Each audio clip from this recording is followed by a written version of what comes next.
وہ ایک قاتل تھا، مجرم ثابت ہو چکا تھا۔ سیشن کورٹ نے اسے ایک قتل کے مقدمہ میں ناقابل تردید ثبوتوں کی بنیاد پر موت کی سزا سنائی تھی۔ اس نے ہائی کورٹ میں اپیل دائر کر دی، اپیل خارج ہو گئی۔ پھر اس نے سپریم کورٹ آف پاکستان سے رجوع کیا، لیکن بات نہ بنی۔ وہاں سے بھی سزائے موت برقرار رکھی گئی۔ اس کے بعد بھی ایک دروازہ ہے۔ اس نے صدر پاکستان کے پاس رحم کی اپیل کی، لیکن اپیل نامنظور ہوئی۔ اس وقت میں اسپیشل جوڈیشل مجسٹریٹ گوجرانوالہ تعینات تھا۔ اس قاتل کو پھانسی لگانے کے لیے جناب ڈسٹرکٹ اینڈ سیشن جج نے مجھے مامور کیا۔ وہ میری زندگی کی مجرم کو پھانسی لگانے پر پہلی ڈیوٹی تھی۔ میں نے حسب ضابطہ ساری کارروائی مکمل کی۔ مدعی مقدمہ اور مجرم کے ورثاء کو بھی حسب ضابطہ اطلاع دے دی گئی کہ اگر وہ چاہیں تو پھانسی کی کارروائی دیکھنے کے لیے موقع پر آ سکتے ہیں۔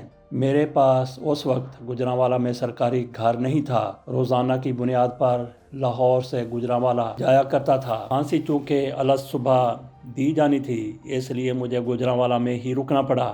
وہاں کے ایک مقامی ہوٹل میں کمرہ لیا اور سو گیا۔ رات کے تقریباً 11 بجے ہوں گے۔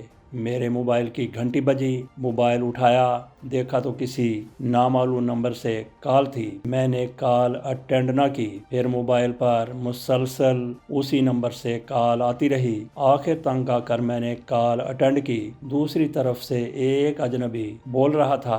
اس نے سلام کیا۔ سلام کا جواب دینے کے بعد میں نے اس سے اس کی شناخت پوچھی۔ اس نے بتایا وہ اگلے دن پھانسی پر لٹکائے جانے والے مجرم کا بھائی ہے۔ میں نے اسے حیرانگی سے پوچھا کہ اس نے میرا موبائل نمبر کہاں سے لیا، تو وہ کوئی تسلی بخش جواب نہ دے سکا۔ پھر میں نے اس سے رات کے اس وقت فون کرنے کی وجہ پوچھی۔ کہنے لگا، سر ہماری مدعی پارٹی سے صلح ہو گئی ہے۔ ہم صبح مدعی پارٹی کو لے کر سینٹرل جیل گوجرانوالہ پہنچ جائیں گے۔ ہمارے آنے تک مجرم کو پھانسی نہ لگانا۔ میں نے کہا ٹھیک ہے بھائی، میں آپ کا انتظار کروں گا۔ میری یہ بات سن کر وہ پھر سے کہنے لگا، سر اگر اجازت ہو تو ہم مدعی پارٹی کو لے کر جس ہوٹل میں آپ ٹھہرے ہوئے ہیں وہاں آ جائیں۔ یہ سننا تھا کہ میں پریشان سا ہو گیا۔ میرا اس طرح پریشان ہونا ایک فطری امر تھا۔ پریشانی کے ساتھ ساتھ حیران بھی ہوا کہ ان لوگوں کو یہ بھی معلوم ہے کہ میں کسی ہوٹل میں ٹھہرا ہوا ہوں۔ ان جرائم پیشہ افراد کے ہاتھ کتنے لمبے ہوتے ہیں۔ میرا ماتھا ٹھنکا کہ کوئی گڑبڑ ضرور ہے۔ اسے پوچھا کہ اسے کس نے بتایا کہ میں کسی ہوٹل میں ٹھہرا ہوا ہوں۔ اس نے ایک چونکا دینے والا جواب دیا۔ بولا، جناب آپ فلاں ہوٹل کے فلاں نمبر کمرے میں ٹھہرے ہوئے ہیں، اور ہاں مجھے یہ بھی معلوم ہے کہ آپ ہوٹل میں کتنے بجے پہنچے ہیں۔ میں نے اس سے پوچھا کہ بھائی آپ آخر کیا چاہتے ہو؟ کہنے لگا، سر اگر آپ اجازت دیں تو میں مدعی پارٹی کو لے کر ابھی آپ کے کمرے میں آ جاؤں۔ آپ ہمارا صلح نامہ لکھ لیں تاکہ میرے بھائی کی پھانسی ٹل جائے۔ میں نے اسے کہا، بھائی یہاں آنا مناسب نہیں ہے۔ قانون کے مطابق تو یہ صلح نامہ سپرڈینٹ جیل کی موجودگی میں لکھا جانا ہوتا ہے، اس لیے میں صبح آپ کا انتظار کروں گا۔ آپ مدعیوں کو لے کر جیل کے گیٹ پر آ جانا، میں آپ کو جیل کے اندر بلا لوں گا۔ وہاں پر آپ صلح نامہ لکھیں گے، آپ کے بھائی کی پھانسی روک دی جائے گی۔ اس پر وہ تھوڑا سا مطمئن ہو گیا۔ مجھ سے جیل پہنچنے کا ٹائم پوچھ کر اس نے فون بند کر دیا۔ اس نے تو فون بند کر دیا، لیکن میری تو نیند ہی اڑ گئی۔ میں نے ٹھنڈا پانی پیا، ہوٹل کے استقبالیہ کی گھنٹی بجائی۔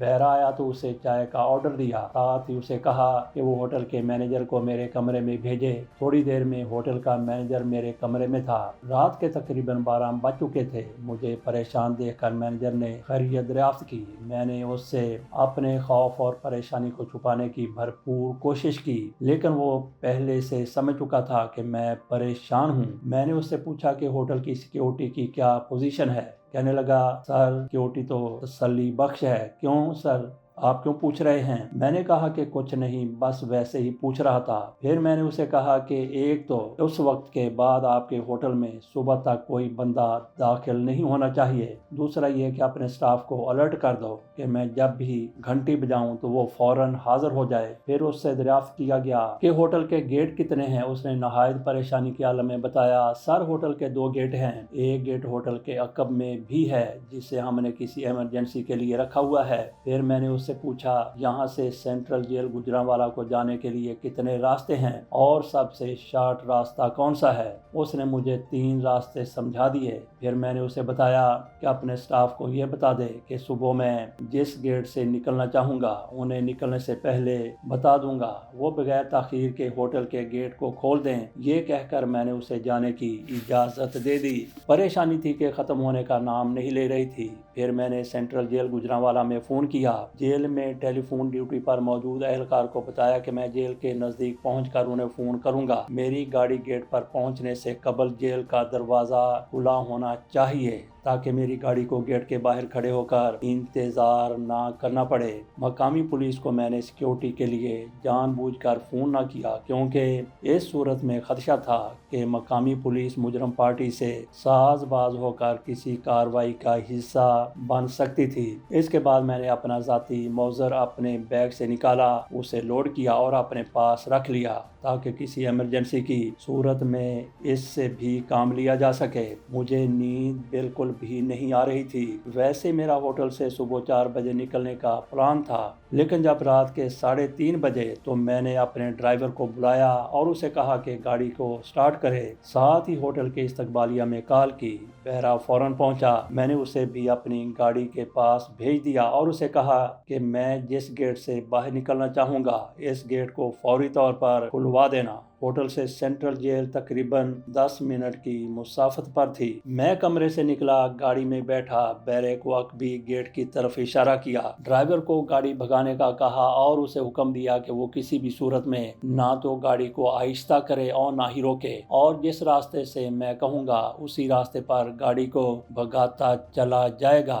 اللہ کا نام لے کر ہم نے گاڑی بھگا دی۔ میں ڈرائیور کو راستہ بتاتا گیا اور گاڑی انتہائی تیز رفتاری سے سینٹرل جیل گجرانوالہ کی طرف رواں تھی۔ لوڈ شدہ موزر میرے ہاتھ میں تھا۔ ڈرائیور بھی پریشان تھا، لیکن میں نے اسے بات کرنے سے منع کر دیا۔ ساتھ ہی میں نے ہوٹل سے نکلتے ہی سینٹرل جیل میں فون کر دیا، انہیں بتایا کہ ٹھیک 8 منٹ بعد جیل کا دروازہ کھلا ہونا چاہیے۔ جب ہم جیل سے 3-4 منٹ کی مسافت پر تھے تو میرے ڈرائیور نے بتایا کہ کوئی گاڑی ہمارا پیچھا کر رہی ہے، وہ مسلسل ہیڈ لائٹس کے ڈپر بھی دے رہی ہے۔ میں نے ڈرائیور کو گاڑی کی رفتار اور تیز کرنے کا کہا۔ ان کے پاس ڈبل کیبن تھا جس کی رفتار ہماری گاڑی سے زیادہ تھی، لیکن اللہ کا شکر ہے کہ ڈبل کیبن کے ہم تک پہنچنے سے پہلے ہم جیل کے گیٹ تک پہنچ چکے تھے۔ گیٹ کھلا ہوا تھا۔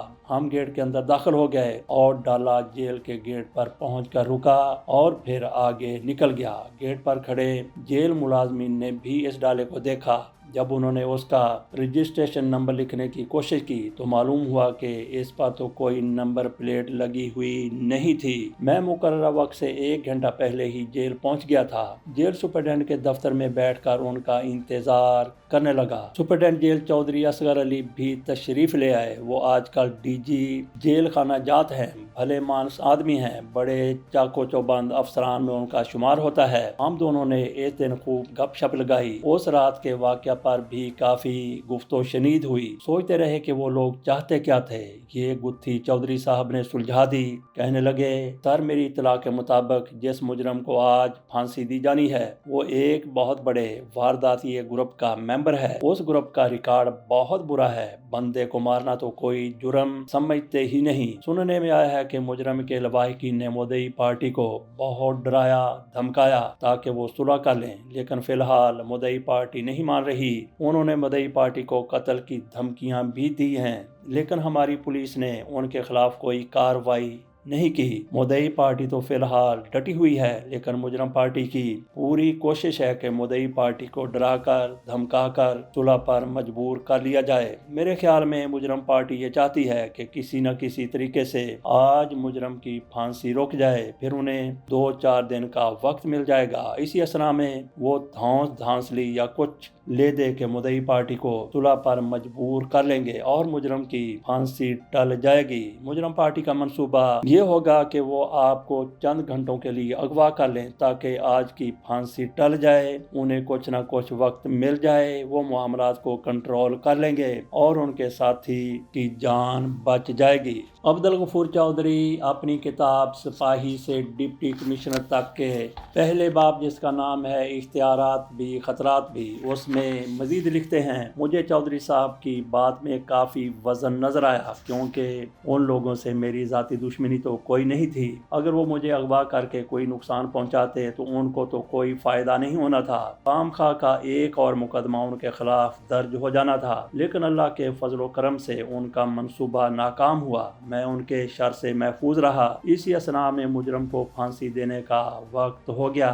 ہم نے مجرم پارٹی کا بہت انتظار کیا کہ وہ شاید مدعی کو لے کر آ جائیں، صلح نامہ لکھ لیا جائے تاکہ مجرم کی جان بچ سکے، لیکن ایسا نہ ہو سکا۔ مجرم پارٹی جھوٹ بول رہی تھی، موقع پر نہ تو مدعی پارٹی آئی اور نہ ہی مجرم پارٹی۔ چنانچہ بدقسمت شخص مجرم کو پھانسی گھاٹ پر لایا گیا، اس کے سر پر کالا غلاف ڈال دیا گیا، پھر جلاد نے اس کے گلے میں پھانسی کا پھندا ڈالا اور لگا میرے حکم کا انتظار کرنے۔ آخر میں نے اسے کر گزرنے کا اشارہ کیا، اس نے پھانسی گھاٹ کا لیور کھینچا اور چند سیکنڈز میں ایک جیتا جاگتا انسان ایک لاش میں تبدیل ہو گیا۔ مجرم کی لاش تو نظر نہیں آ رہی تھی، البتہ چند منٹوں تک پھانسی کا پھندا ہلتا ہوا نظر آیا اور پھر وہ بھی ہلنا بند ہو گیا۔ میں نے ڈیوٹی ڈاکٹر صاحب کو اشارہ کیا کہ وہ گھاٹ کے نیچے بنی ہوئی جگہ پر جا کر تصدیق کریں کہ مجرم کی جان نکل گئی ہے کہ نہیں۔ ڈاکٹر صاحب نے اپنے عملے کے ہمراہ پھانسی گھاٹ کے نیچے جا کر چیک کیا، لاش کو دیکھا، وہ بے جان تھی، واپس آ کر رپورٹ دی کہ مجرم مر چکا ہے۔ موقع پر ہی ضروری دستاویزات پر ہم سب لوگوں نے دستخط کیے، پھر جیل حکام نے لاش جیل کے باہر کھڑے ہوئے ورثاء کے حوالے کر دی۔ اس طرح اس خطرناک مجرم کا قصہ تمام ہوا۔ اجازت دیجیے، جلد ہی اسی کتاب سے ایک اور ایسی ہی بلکہ اس سے بھی زیادہ سنسنی خیز کہانی لے کے آپ کے سامنے حاضر ہوں گے۔ اللہ حافظ۔